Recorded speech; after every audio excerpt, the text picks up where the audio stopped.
Hello and welcome. Thank you so much for spending some time with me today. Today I'm going to be working on using one of my stitch by stitch projects, my little squares. And this one's about a 4x4, 4x4.5, something like that. And I'm going to be making a soft cover, book cover, that could be used for a journal or needle book or something like that. But I'm going to just take you through my process of just using scraps to do that with. And it's another way I'm utilizing my stitch by stitch pieces. And also I wanted to talk about something that's really dear to my heart, and that is as creators, we have that creative mentality. We drive ourselves more than anybody else. I mean, nobody else drives us like we do ourselves to create and to do things. And if you're like me, you have a zillion things going on in your head at one time. And you know, I always said I can't live long enough to create everything, every idea that I have. But we need to take care of ourselves or we burn out. Several years back, I did actually burn out, and I just laid everything down for about 2 years and didn't work on anything. And, you know, I don't want that to happen again. So I thought, well, you need a plan like you do for anything else. And something to think about, and make sure that you use a checklist to take care of yourself so that you can stay creative. So no matter what type of creator you are, you can use these points. I'm also a writer, and for several years I wrote a lot. And I think that's what led to my burnout, because I didn't feel like doing anything. I just used everything I had, I used it up. And so I hope you'll find a few things. I think I've got maybe 11 points to talk about. And but I'm going to be working on this while I'm talking about that. So let me load up a needle here so I can get to work. If you have some scraps around and you want to work with me, please grab them. Let's do this. Whoops. As usual, I get it in the needle, then I pull it out.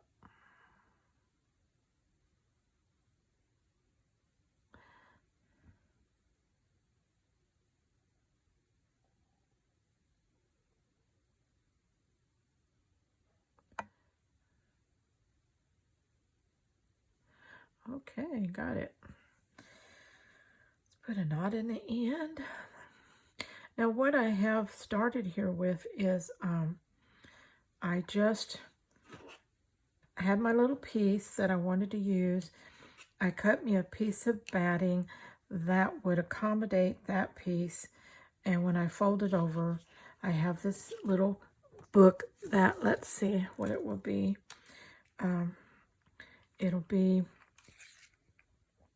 about 5.5 inches by 6 inches. Nice little size. Small junk journal, or like I said, needle book, something like that. So I did that, and then I cut a piece of scarf that I had and laid that on there. It had a lot of nice colors in it and played really well with this piece, which I had put the purple yarn around, so that worked really good. So what I'm going to do right now is I'm going to sew this square to this, and then we'll be going from there. And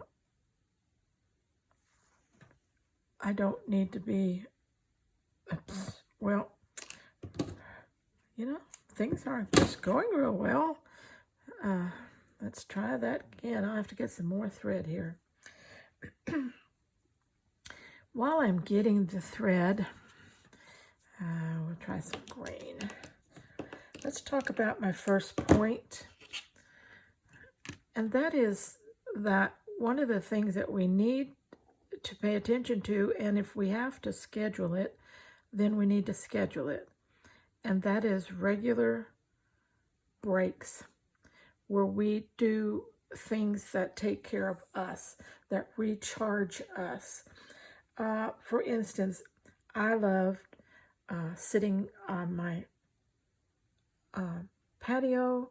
I love watching the birds around the bird feeder in the backyard and the squirrels that play up and down my oak tree. Those things recharge me, especially in beautiful weather. Now, in the winter, I can't do that.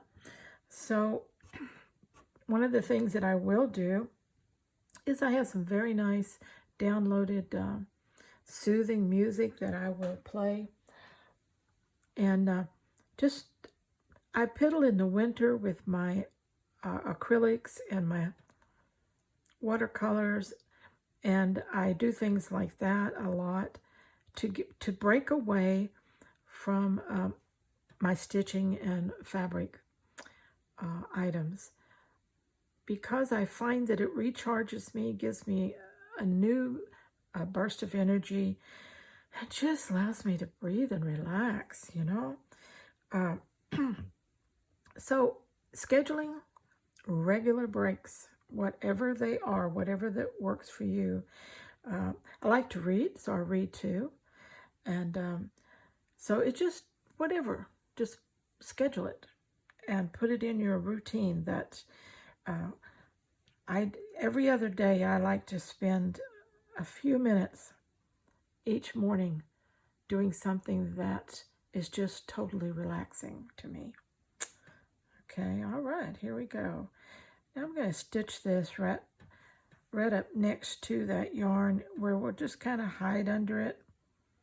And just a running stitch. It's very, the batting is very easy to get through.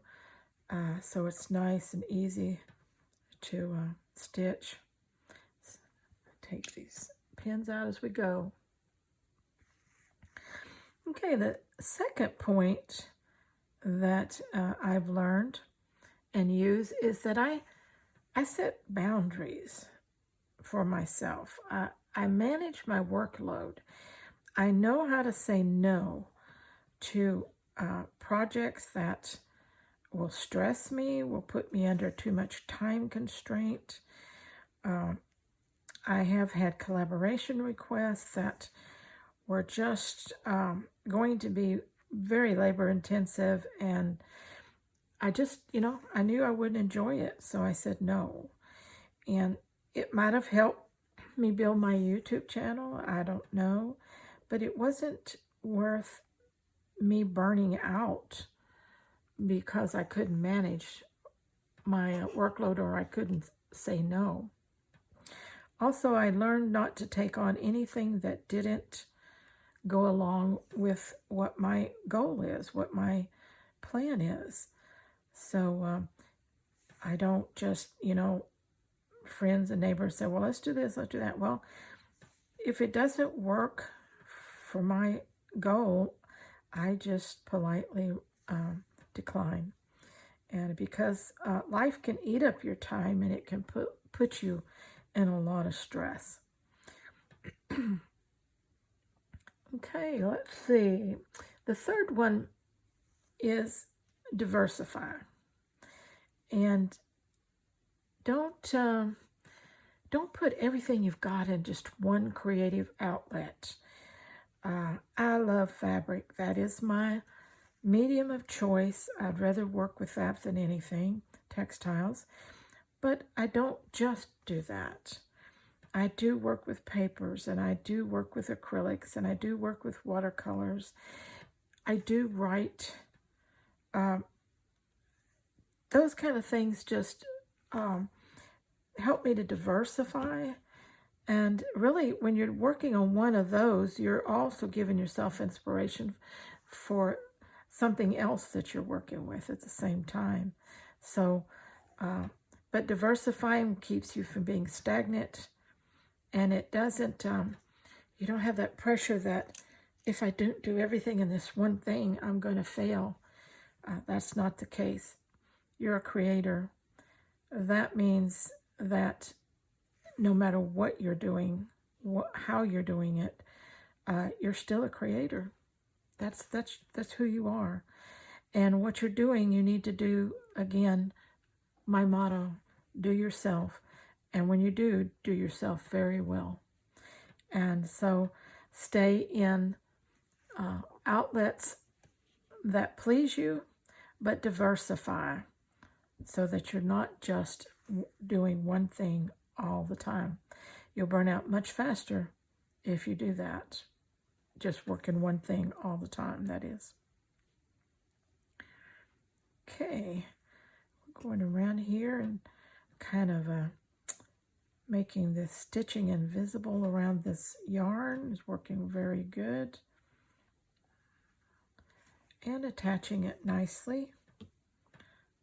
And we will be putting a lining on the inside here, so it doesn't matter how my stitching looks on the back side. And I don't have to have tiny little stitches because this is a big piece, and by the time I go all the way around it, it's going to be on there good. Okay. Okay, point number 4. Don't forget that you have a body that needs to be active physically. And for me, if you're not aware, I'm 78 years old. So there's a lot of activities that I used to love to do that I can't do anymore. For instance, my husband and I love to play tennis. Well, that's not something we can do anymore. But we can do container gardening. We can do flower gardening around our house. The time we do all of that and the walking and the bending and the picking up and all that, that's quite a bit of activity for us. And so it's the activity that you can do and that you can handle at the time, staying within your health zone, so to speak. Okay, but you do need to stay active. You still need to do that. If you can't do anything but stretching or chair exercises, you don't want to be sedentary while you're creating, because that sets up other health problems. So remember to keep physical activity as part of your routine, and that also is a great change in the day, and it keeps you from burning out with whatever craft that you're doing. Okay, let's see. Oh yeah, one I really like to do, and I've really made it more serious the last couple of years, is address the task and projects that need to be done. Don't put them off. Don't procrastinate. Get the things that need to be done. And of course, that takes a good prioritizing attitude.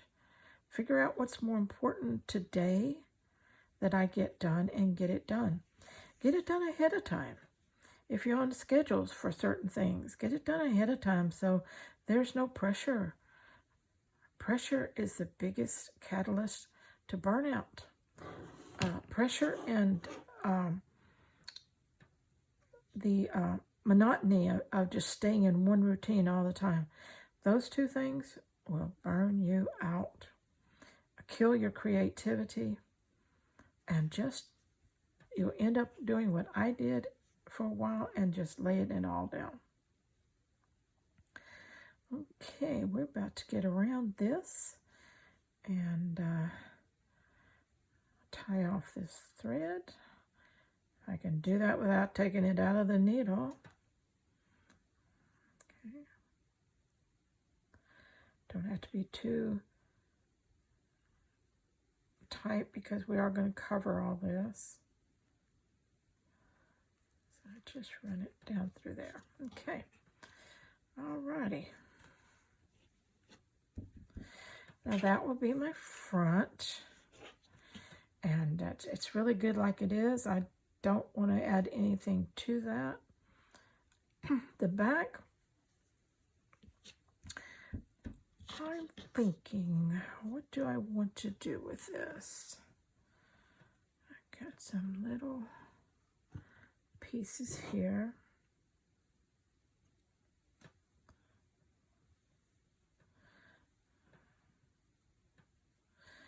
I think that would be pretty, just as a back decoration. Let's stitch that on there. We're using bits and pieces and scraps. Okay.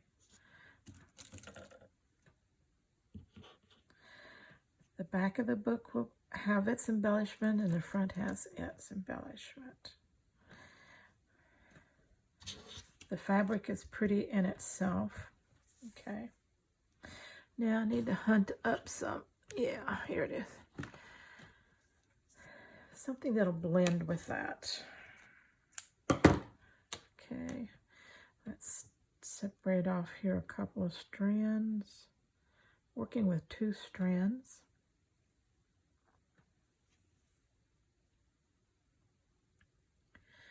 Another thing that I am not that great about, but is important, and from time to time I do it, and that's to declutter my area.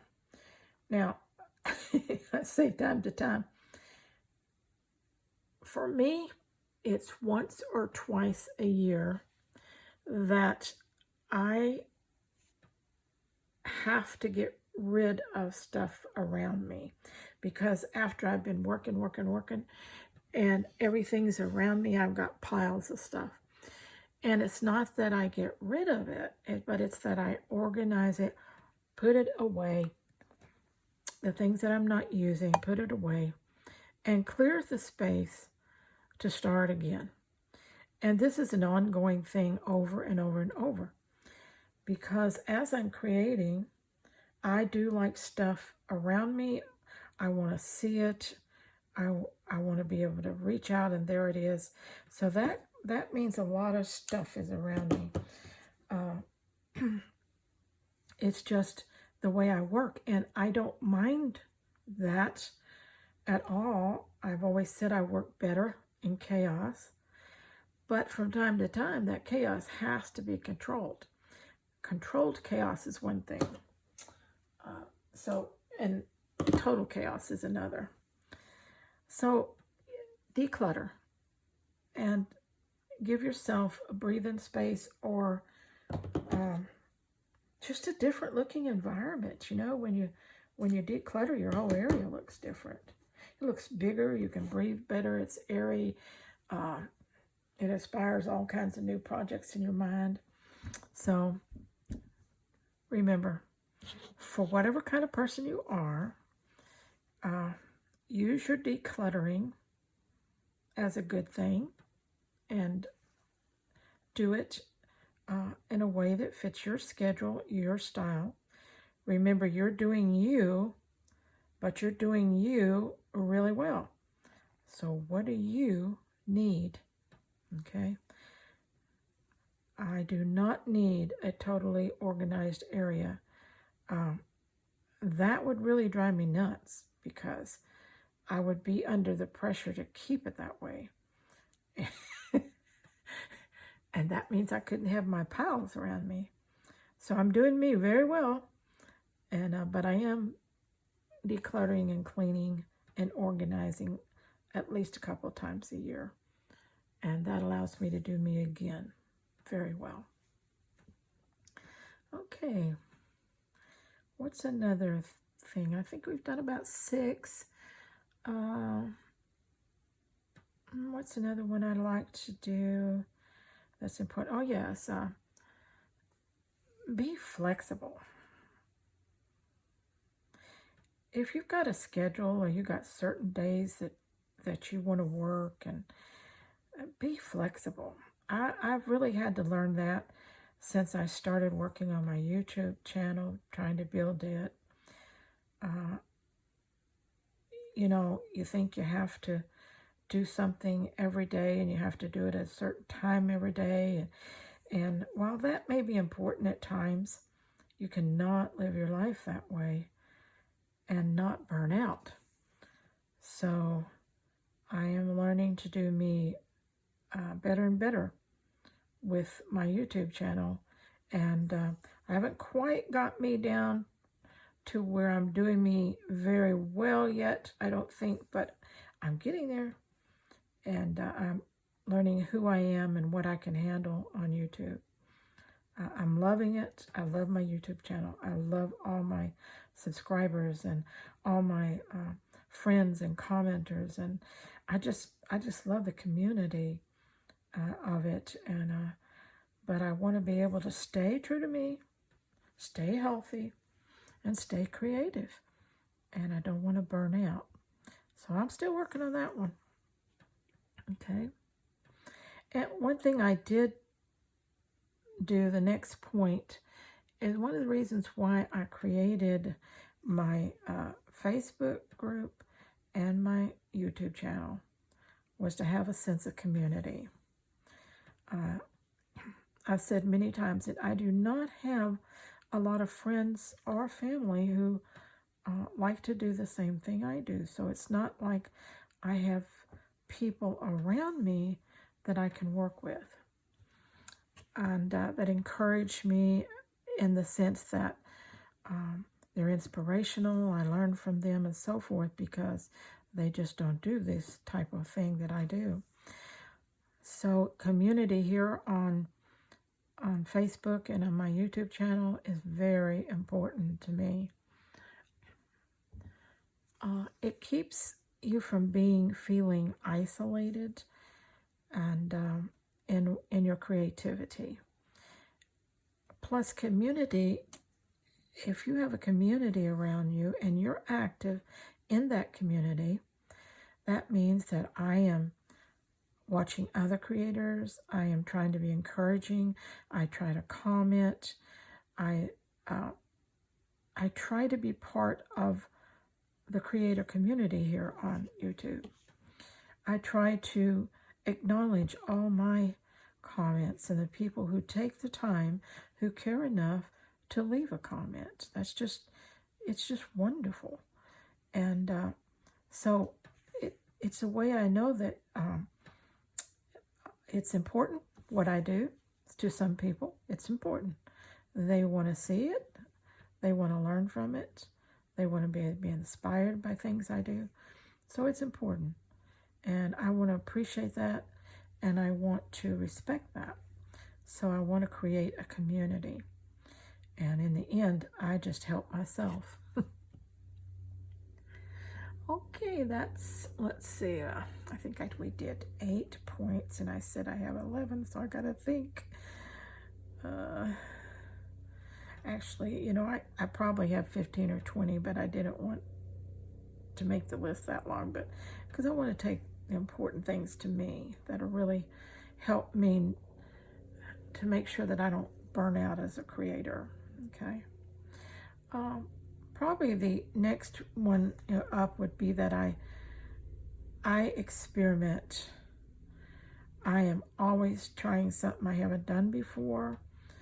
I'm always up for learning something from someone. One reason I love working with textiles and scraps and things like that is that it challenges me to experiment, to see what I can do with those things. And so that's very important. Experimenting. Always, it's exciting what's around the corner. This is new. What's it going to look like when I get finished? Those things keep you fresh as a creator. That's one of the reasons why I have started the community collaboration, where that my community here can collaborate with me by sending me little bits and pieces, and I make them cards and send them back. And that's just experimenting with something new. Every time I get something that from someone, it's I have to experiment with it. And so it's a lot of fun, and it keeps things fresh, and it keeps me excited. And so I enjoy that.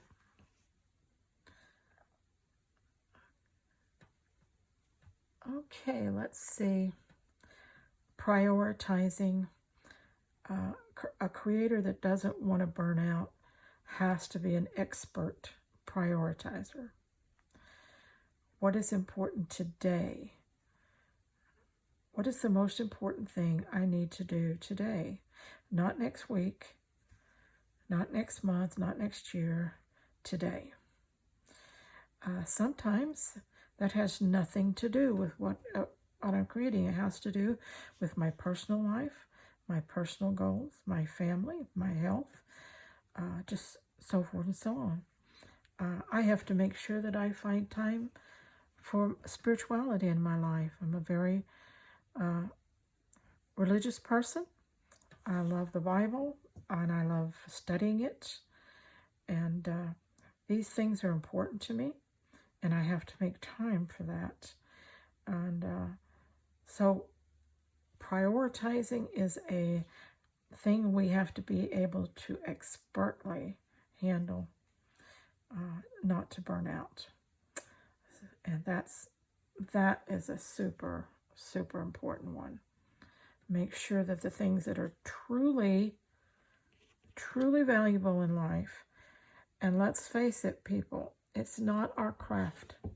It's not our hobby. It's not what we're creating.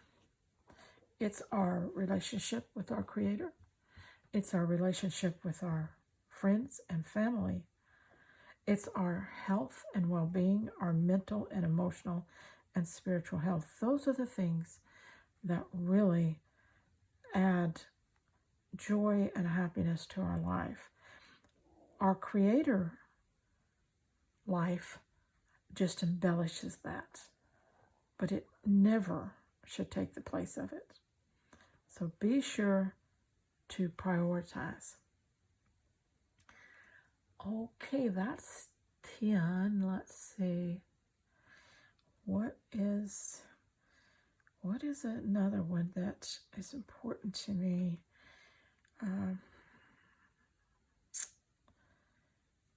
Yeah, I think this one is really one that I use all the time.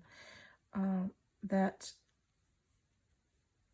I check my motivation for what I do and why I do it. If crafting is the only thing I'm living for, if that's my motivation, then I know I'm in trouble because of the points that I made just a minute ago. Crafting embellishes my life. It gives me lots of pleasure, but it isn't the thing that is the core happiness in my life. It's the core fulfillment that gives me peace and well-being. That comes from the things that I prioritize in my life. And so reflecting on my motivation from time to time will help me from burning out. Because let's face it, if your hobbies and craft or your creatorship, whatever it is that you're doing as a creator, if that's your whole motive for getting up in the morning, every day, it's going to fail. It's going to leave you in the ditch somewhere at some point. So think about your motivation. Make sure that your motivation comes from your priorities in life. The real things in life. Family, friends, your God, yourself, your health, your mental well-being, your happiness, your peace, all those things. Those will keep you going so that you can enjoy the embellishment you're creating for it. Okay. If you wonder what I'm doing here, I'm trying to separate this thread. Some threads, when I get ready to separate them into two strands, just go so easy, and others fight me all the way. If you have a trick that I don't know about, don't be shy. Be sure to share it, because I could use it. Okay. As you can see, I'm coming down this and sewing this on right here. Now, I'm going to end this, I think. Yes, I'm going to end this video right here. And in another video, I'll be showing you my finished little book here. I've got another one I'm going to make, and then I'll show you both of them. And I'm going to tack a little clip on the end and show you one of the things that I'm doing to make sure that I stay balanced is I'm doing my container garden this year. My first time to grow in containers. It's not big. I just have some squash, some pepper plants, and tomato plants. But if I do good this year and can handle it well, then I'm going to do a fall container garden, and then I'm going to double the size for it next spring. And I have an area around my back porch that's very easy for me to handle and get to. And my husband puts all of my supplies right there so that it's easy for me to do. So I'm just going to add that little clip to the end here and to show you what I'm doing. And I'm not sure you can even see the things well, but I have a tiny little tomato that's about as big as the end of my thumb and lots of little blooms. And I have 5 or 6 little tiny baby squash growing. And I'm so excited that you don't know what kind of joy that gives me to walk out my back door and look at the things that are growing. Nature, isn't nature a recharger for us? So, okay, until next time, please think about these 11 ways to avoid burnout as a creator and then stay scrap happy.